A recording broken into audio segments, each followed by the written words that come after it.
Welcome, everyone, to the Midlife Academy podcast. I'm your host, Bree Smith. Today, I'm joined by Megan Voorhees, who leads our Cultivating Purpose course at the Midlife Academy at the University of Minnesota. Today, I'm excited to chat with Megan about the importance of finding purpose during midlife transitions. So Megan has worked as a life coach, facilitator, organizational consultant, and educator, and has dedicated her career to supporting individuals, organizations, and communities to develop the skills and experience they need to thrive. She has designed and led high-impact educational programs for over 30 years, including 23 cohort programs that supported participants in learning the skills to be effective leaders and to successfully navigate life and career transitions. She has served as the Director of Experiential Education and Graduate Programs for the Institute on the Environment at the University of Minnesota and was the Director of the Public Service Center at the University of California, Berkeley. All the while, Megan is enjoying midlife, even as she juggles child and elder care and her changing health needs. She cultivates daily purpose in her life through work that she hopes will have a positive impact on people and the planet, her family, gardening, reading, and music that inspires dancing. Megan, welcome to the Midlife Academy podcast. Thanks, Bree. So, I want to start us off on a real kind of positive note here and ask you what the gifts of midlife have been for you. Oh, so many. I think two that come to mind right away. One is just even as you read my bio, right? This is probably obvious to folks. Like been a generalist my whole life and interested and curious about lots of different things and lots of different ways of working with folks. But I'm at a stage in my career where that all has really come together and really deepened. And that's just been really powerful to just sort of know how the work I'm doing with folks in the world now is informed by all that life experience, right? Mm-hmm. You know, not I feel like I'm living into, I'm not there yet, but sort of the stage of being a sage and an expert in something. And that's powerful, I think, for a lot of us at this stage of life. Like we have something to give back in a really powerful way. Yeah. And then the other is I have two teenagers, a 16-year-old and a 19-year-old, and it's been really fun to just witness who they're becoming and have a sense, I think I could be surprised of who they'll be as adults. Just sort of Yeah. honoring and witnessing that. Oh, that's wonderful. I think there's also just at midlife, when I'm at my best, sort of just an embracing of who I am. There's not long lists of like, I should change all these different things. But be like, this is Mhm. who I am, and then I need to live life accordingly. Yeah, yeah, right. Be authentic in that and continue to change. I mean, we continue to change and get better, right? But I don't know, there's less like hitting my head against a concrete wall. As I look back at journals from when I was a teenager, and it's like, Megan Voorhees, you should be doing all these different things. Oh, And I'm yeah. like, okay, let's embrace life. Acceptance and looking for enjoyment where you can find it. And Yeah, so yeah, I'm wondering if there's ways you see yourself living life differently now that you're, in midlife. yeah, for sure. I mean, a big one is I am classically in the sandwich generation. So as I mentioned, I have two kids and between my husband and I, we have seven elders that we're supporting.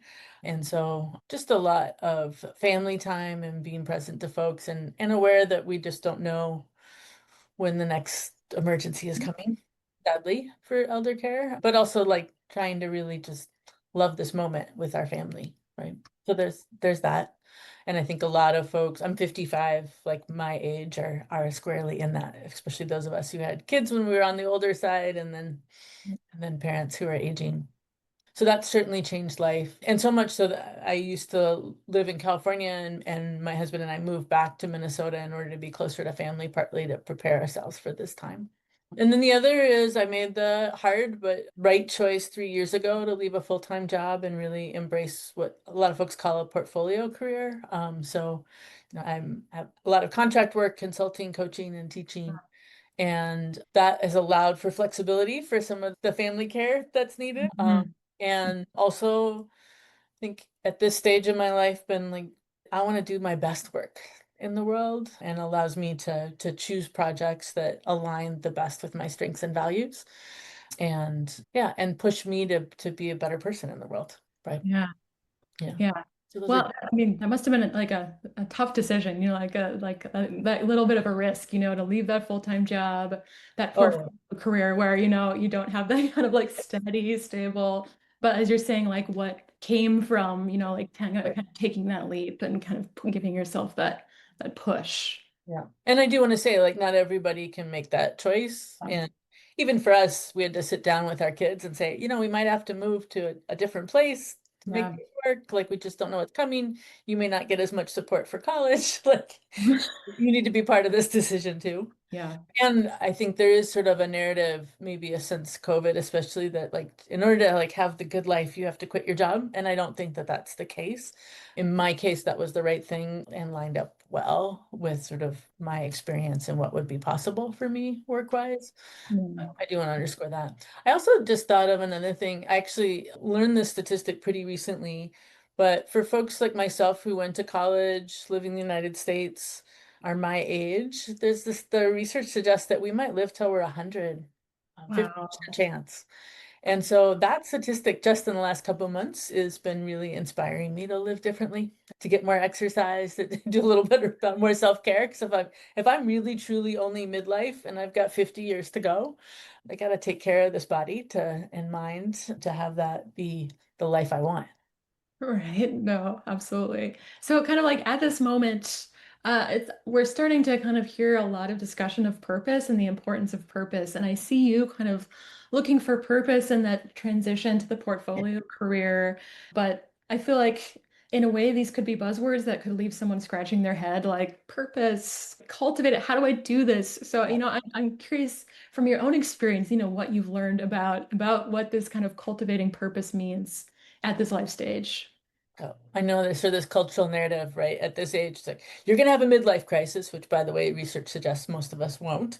Yeah. And two, you have to figure out your purpose, like big capital letters, fonts, like what is it, that one thing that you're supposed to do in the world? And what I love about the purpose research and what draws me to the work, both from myself, but also to support others, is that so much of it is about sort of how we live our daily lives, right? Thinking of a coaching client that I worked with who came to me because she was really stressed at work. I mean, really hard stuff going on. Mm. Thought she needed to leave her job, all these different things. And I think if she was talking with you right now, she'd say that one of the things that helped her sort of reground in her purpose, her values, her strengths, and live the life that she wanted was honestly putting on music for her long commute home instead of the news or stuff related to work or even phone calls with others. Like she just needed to get into her body and sort of reconnect with herself.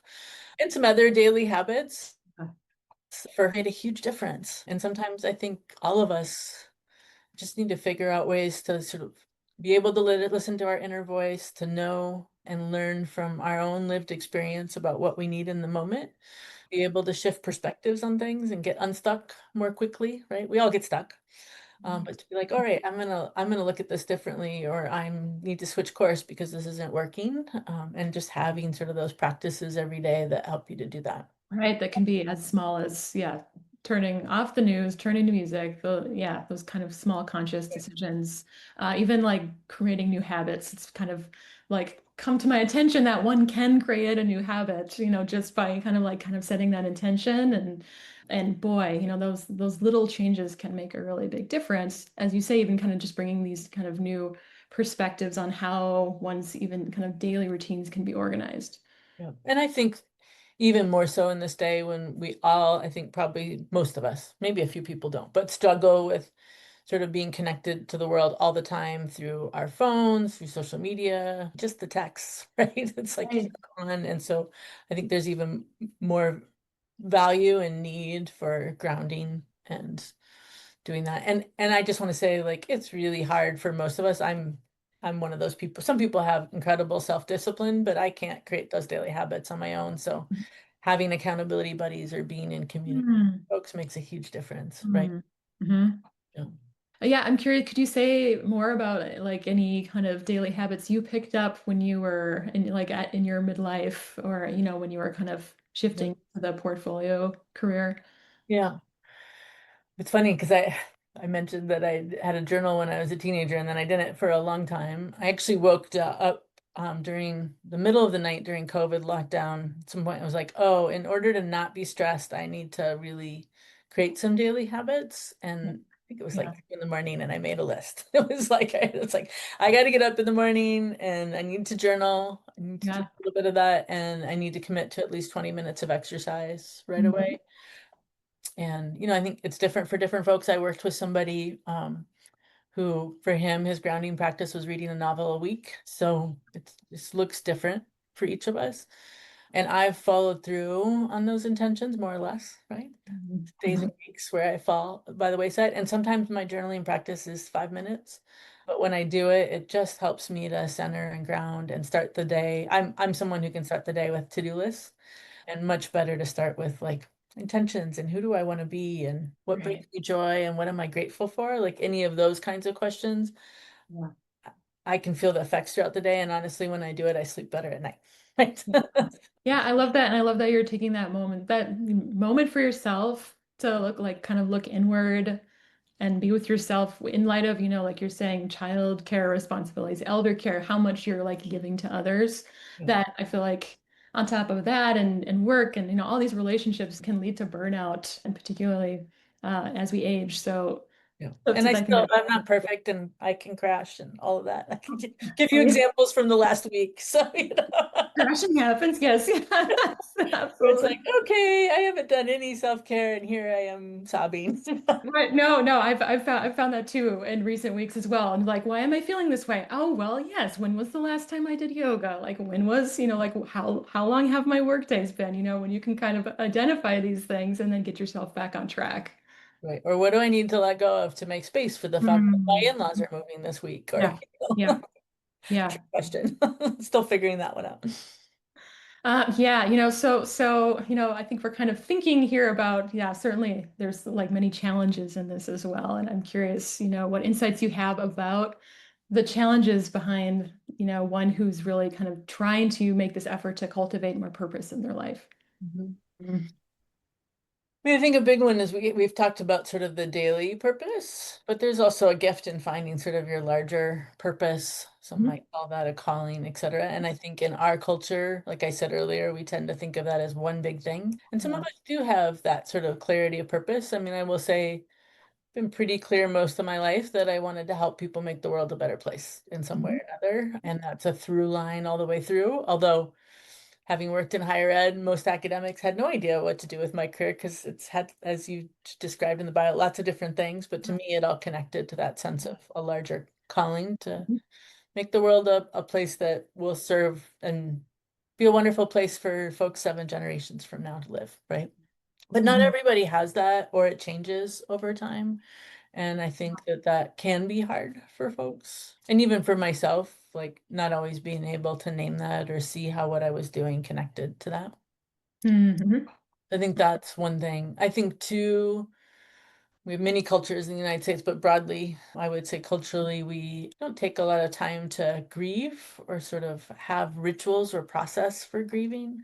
Mhm. And a huge part of any transition, and that transition can just be from younger adult to midlife, right? Or it can be a career transition or transitioning into retirement or transitioning to doing a lot of elder care.